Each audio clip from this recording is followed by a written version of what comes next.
Every successful practice has a moment no one brags about. It's a miss, a mistake, a setback. Fail Forward is a short series where dentists and practice owners share the failure that forced them to grow and the change that made everything better. This is where progress really begins.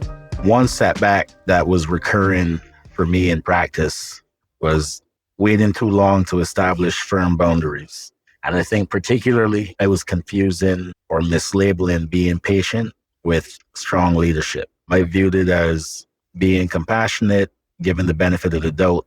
But I think in reality, what I was doing was avoiding difficult conversations, which communicated to the rest of the team that my standard was negotiable. It didn't only cost in office revenue, because obviously underproducing and inefficiencies hurt your bottom line, but it cost my peace and my time, which, are far harder to repair. I either found myself doing tasks for them because it was easier than confronting them, or I found myself building resentment towards these particular employees until we eventually hit a point of no return. And at that point, a separation conversation was had.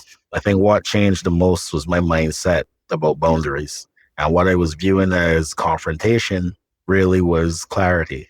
And having done more and more of these clarifying conversations, you realize that clarity is actually kindness to your team members, because it removes confusion as to what the expectations are, and it minimizes anxiety that they might have surrounding their own performance or how they're being evaluated.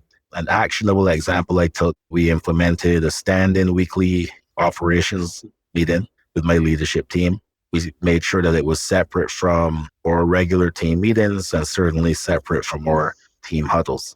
I think it empowered everyone involved who bought in. I think it allowed us to quickly identify those who either don't buy in or were not being accountable as far as what their expectations were. And often those misalignments become so glaringly obvious that we come to the conclusion as to what direction we need to take with team members a lot faster. The team themselves are helping to hold others accountable. And while we haven't perfected it, it started to make the standard more concrete.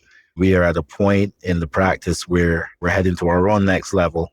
And the old approach of letting things stew, watching people miss the mark, miss the standard, I think that would have lowered the ceiling on our potential. And that would have only made us as good as our least aligned team member.